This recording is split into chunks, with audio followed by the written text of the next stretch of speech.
Have you ever felt like you were being watched while camping in the middle of nowhere?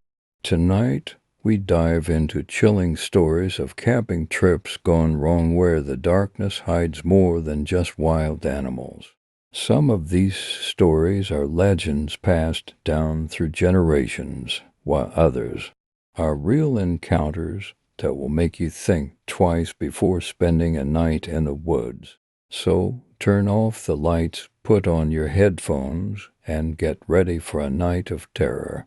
But be warned, once you start listening, you may never look at camping the same way again. 1. The Vanishing Camper. A group of 5 friends, Daniel, Emma, Lucas, Sophie, and Noah, decide to go camping deep in the remote forests of Norway. The place is legendary for its untouched beauty, but also for the eerie stories told by the locals. The most famous tale warns that sometimes campers vanish without a trace, leaving only their tents behind. They laugh off the story, dismissing it as superstition. The first night, they sit around the campfire, roasting marshmallows and sharing scary tales. Noah, always the skeptic, scoffs. It's just a story, nothing supernatural is going to happen. The fire crackles as the wind whispers through the trees, and for a brief moment Emma swears she hears a faint voice calling her name. That night, Lucas is the first to disappear. His tent is zipped shut. His boots are still outside, but he is nowhere to be found. There are no footprints leading away, no signs of struggle, just emptiness. They search frantically, but find nothing. Fear grips them, but they convince themselves that he must have wandered off. They decide to stay one more night, hoping he will return. The second night Noah vanishes. This time, Emma hears a sound in the middle of the night, a soft rustling, followed by the sound of something heavy being dragged. She wakes Sophie and Daniel, but when they check Noah's tent, it is empty. His sleeping bag is unzipped, but there are still no footprints, no disturbed ground. Only silence. The air feels heavier, and shadows seem to stretch unnaturally. Panic sets in. Terrified, they decide to leave at dawn, but as they try to hike back, they realize something is terribly wrong. No matter which direction they go, they always end up back at the campsite. The trees look the same, the landmarks unchanged. It is as if the forest itself is shifting, trapping them in a loop. Sophie breaks down, crying that they are being hunted. That night, Sophie is taken. Emma hears her screams echoing in the dark, but when she and Daniel rush out of their tent, there is no trace of her. The only thing left behind is a single, muddy footprint larger than any human foot. Daniel grips Emma's hand. "We have to stay awake," he whispers, but exhaustion takes over, and eventually Emma drifts into a restless sleep. When she wakes up, Daniel is gone. She is alone. The fire has long since burned out, leaving only cold embers. Her heart pounds as she realizes she is the last one left. She tries running, but no matter how far she goes, she ends up back at the same eerie clearing. Then she hears it, a voice, soft and familiar. "Emma." It is Lucas's voice. Or is it Noah's, maybe Sophie's? It is coming from the trees. Slowly, she turns, her breath caught in her throat. The last thing she sees is a shadow taller than any man, with long, twisting limbs reaching for her. Then the forest falls silent once more. Days later, hikers find the campsite. The tents are still there, the sleeping bags are untouched, but there is no sign of Emma or her friends. It is as if they were never there at all. 2. The silent lake. It was supposed to be a peaceful getaway for friends. Ethan, Claire, Jake, and Mia decided to go on a weekend trip to a secluded lake deep in the woods of Sweden. The lake was famous for its crystal clear water and complete silence. The locals had a name for it, the Silent Lake. They said no birds chirped there, no insects buzzed, and even the wind refused to whisper. The friends found the stories amusing. A place with no sound, it was probably just a trick of nature. The drive was long, and the deeper they went into the forest, the quieter everything became. The usual sounds of rustling leaves and distant animal calls faded. By the time they reached the lake, it was eerily silent. Even their own voices felt muffled, as if the air itself was swallowing sound. They set up camp near the shore and went for a swim. The water was unnaturally cold, and though it was clear the bottom was impossible to see, it just faded into darkness. As Mia swam further out, she suddenly stopped.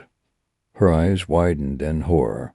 Something had brushed against her leg, something huge. She screamed and swam back to shore, trembling. "Something is down there," she gasped. But when the others looked, they saw nothing. They laughed nervously, trying to shake off the tension. "Probably just a fish," Jake said, though his voice lacked confidence. That night, as they sat around the fire, they noticed something strange.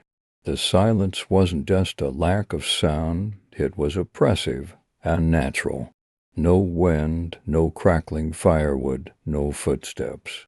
It was as if the world itself had stopped moving.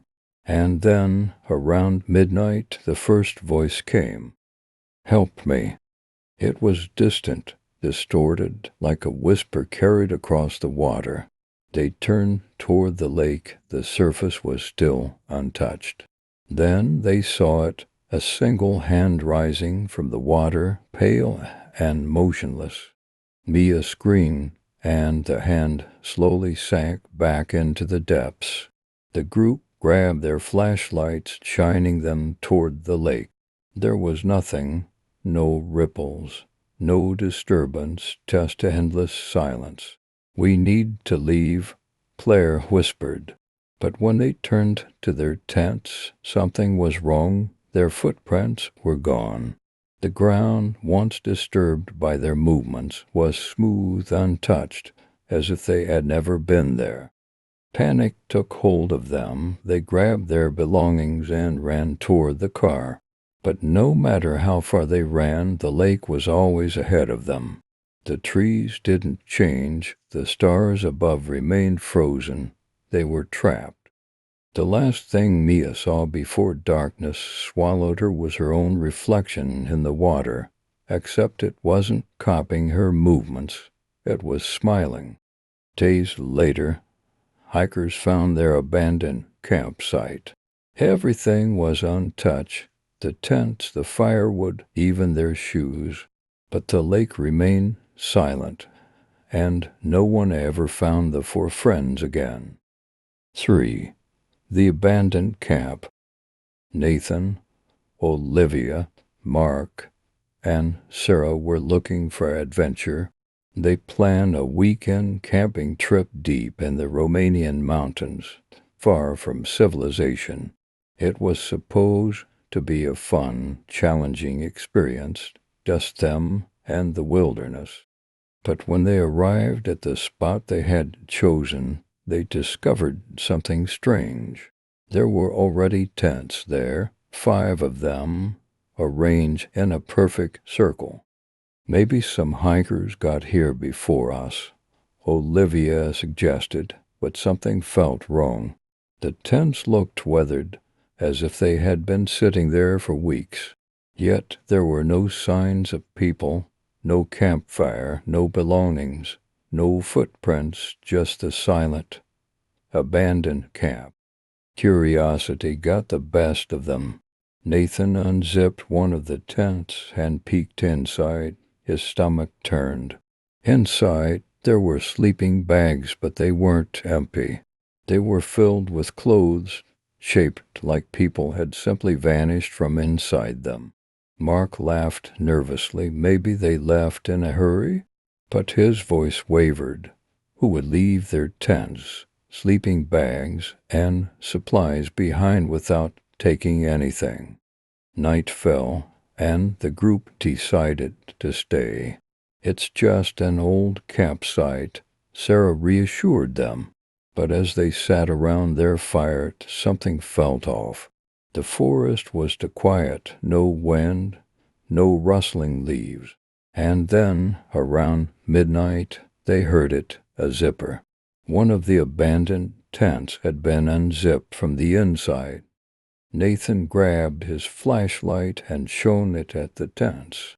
The flap of one of them was swaying, as if someone had just stepped out, but there was no one there.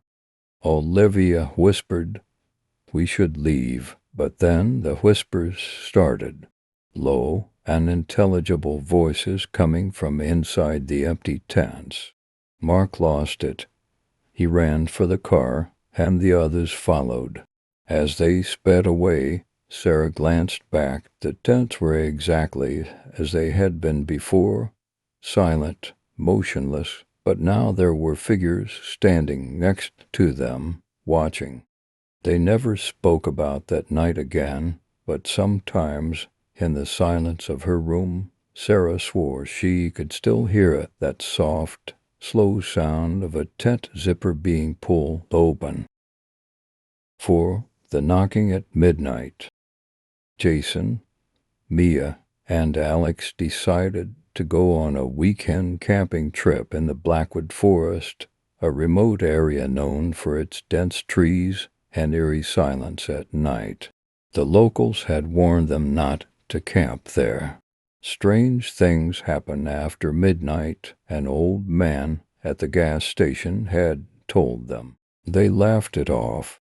The first night was peaceful until the knocking started. It was just past midnight when Jason woke up. Tap, tap, tap. The sound was soft but deliberate, coming from the side of their tent. He held his breath, listening. Maybe it was just a branch in the wind. Then it happened again. Tap, tap, tap. 3 slow, rhythmic knocks. "Did you hear that?" he whispered to Mia. She nodded, eyes wide with fear. Alex, now awake too, grabbed the flashlight and unzipped the tent slowly. He shone the light outside. Nothing, just trees and darkness. They tried to shake it off and go back to sleep, but an hour later the knocking returned. This time it was louder. Tap, tap, tap. Alex, frustrated, yelled, "Who's out there?"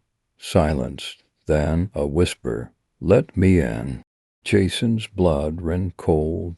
The voice was right outside their tent, but it didn't sound human. It was distorted, almost mechanical, as if something was imitating speech. Mia covered her mouth to keep from screaming. Alex, shaking, turned the flashlight toward the tent entrance again. This time they saw it, a shadow just beyond the fabric and moving. They didn't wait to find out more. Grabbing their essentials, they unzipped the opposite side of the tent and ran. As they fled, the knocking continued, growing faster. Tap, tap, tap, tap, tap, tap. When they reached their car and sped away, Mia looked back one last time. There was nothing near their tent except for a single, long shadow stretching unnaturally under the moonlight. They never returned to Blackwood Forest, and to this day, Jason still wakes up sometimes, hearing faint knocking at his bedroom window. 5. The Fourth Camper. Ryan, Emily, and Jake had been planning this camping trip for months. They wanted isolation, an escape from city life, so they picked a secluded forest near an abandoned hiking trail. No tourists, no other campers, just them and nature. The first night was perfect. They set up camp, grilled some food, and joked around the fire. Jake took a few photos on his phone to capture the moment. They laughed, posed, and enjoyed the quiet night. But then, around 2 a.m., Emily woke up. She wasn't sure why. Maybe a nose, maybe a feeling. The forest was silent, too silent. Then she noticed something. The tent's zipper was open, just slightly, as if someone had peeked in. Her heartbeat quickened. She reached for her flashlight and shone it outside. Nothing, just trees, shadows, and the faint outline of their dying campfire. She convinced herself it was nothing and tried to go back to sleep. The next morning, everything seemed fine. They made breakfast, packed up their things, and before leaving, Jake suggested one last group photo. He set up his phone on a rock, turned on the timer, and they all smiled. Click. Later that evening, back home, Jake checked his phone. The pictures from the trip looked great, until he got to the last one. His stomach dropped. There were 4 people in the picture. Ryan, Emily, and himself were there, smiling. But to the left, just behind Emily's shoulder, stood another figure. A man, tall, gaunt, with hollow eyes. His face was blurred, as if he wasn't entirely there. Jake felt his body turn cold. Guys, he texted in their group chat, attaching the picture. Who the hell is this? Emily replied almost instantly, tell me this is a joke. Ryan sent a voice message. His voice was shaky. I swear to God, we were alone. None of them slept that night, and Jake never looked at that picture again. If you ever go camping in the woods, remember, never check the photos too late at night. Never open your tent if you hear knocking, and never, ever camp alone. Which story scared you the most? Tell me in the comments below.